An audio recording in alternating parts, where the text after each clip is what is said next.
एक साहूकार की एक बेटी थी। वह रोजाना पीपल के पेड़ में पानी डालने जाती थी। पीपल के पेड़ पर लक्ष्मी जी का वास था। एक दिन लक्ष्मी जी ने प्रकट होकर उससे कहा, तू मेरी सहेली बन जा। वह लड़की माता पिता की आज्ञाकारी थी। उसने कहा, यदि मेरे माता पिता आज्ञा दे देंगे तो मैं आपकी सहेली बन जाऊंगी। उसके माता पिता ने उसे आज्ञा दे दी। दोनों सहेली बन गई। एक दिन लक्ष्मी जी ने उसे खाना खाने के लिए निमंत्रण दिया। माता पिता की आज्ञा लेकर वह लक्ष्मी जी के यहाँ झीमने चली गई। लक्ष्मी जी ने उसे साल दुसाला भेंट किया, रुपये दिए। उसे सोने से बनी चौकी पर बैठाया। सोने की थाली कटोरी में 36 प्रकार के व्यंजन परोसकर खाना खिलाया। जब वह अपने घर के लिए रवाना होने लगी तो लक्ष्मी जी ने कहा, मैं भी तुम्हारे यहाँ झीमने आऊंगी। उसने कहा, ठीक है, जरूर आना। घर आने के बाद वह उदास होकर कुछ सोच में पड़ गई। पिता ने पूछा, सहेली की यहाँ झीम कर आई तो उदास क्यों हो? उसने अपने पिता को कहा, लक्ष्मी जी ने उसे बहुत कुछ दिया, अब वह हमारे यहाँ आएगी तो मैं उसे कैसे जिमाऊंगी? अपने घर में तो कुछ भी नहीं है।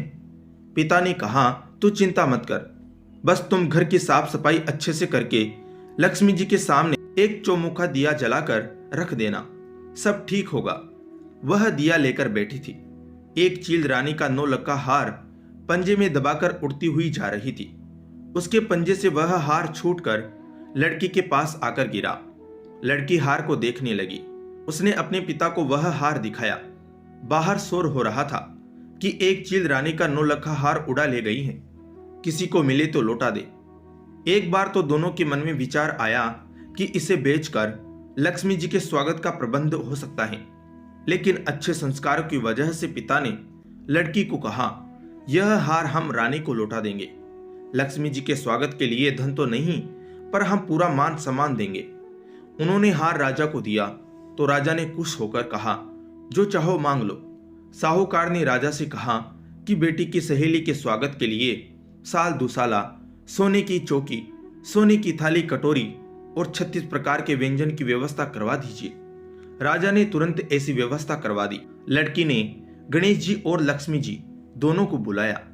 लक्ष्मी जी को सोने की चौकी पर बैठने को कहा।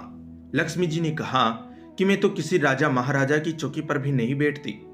लड़की ने कहा, मुझे सहेली बनाया है तो मेरे यहाँ तो बैठना पड़ेगा। गणेश जी और लक्ष्मी जी दोनों चौकी पर बैठ गए। लड़की ने बहुत आदर सत्कार के साथ और प्रेम पूर्वक भोजन करवाया। लक्ष्मी जी बड़ी प्रसन्न हुई। लक्ष्मी जी ने जब विदा मांगी तो लड़की ने कहा, अभी रुको, मैं लौटकर आऊं तब जाना, और चली गई। लक्ष्मी जी चौकी पर बैठी इंतजार करती रही। लक्ष्मी जी के वहां होने से घर में धन धान्य का भंडार भर गया। इस प्रकार साहूकार और उसकी बेटी बहुत धनवान हो गए। हे लक्ष्मी माँ, जिस प्रकार आपने साहूकार की बेटी का आतिथ्य स्वीकार करके भोजन किया और उसे धनवान बनाया, उसी प्रकार हमारा भी आमंत्रण स्वीकार करके हमारे घर पधारे और हमें धन धान्य से परिपूर्ण करे। जय लक्ष्मी माँ, तेरी कृपा हो, तेरी जय हो।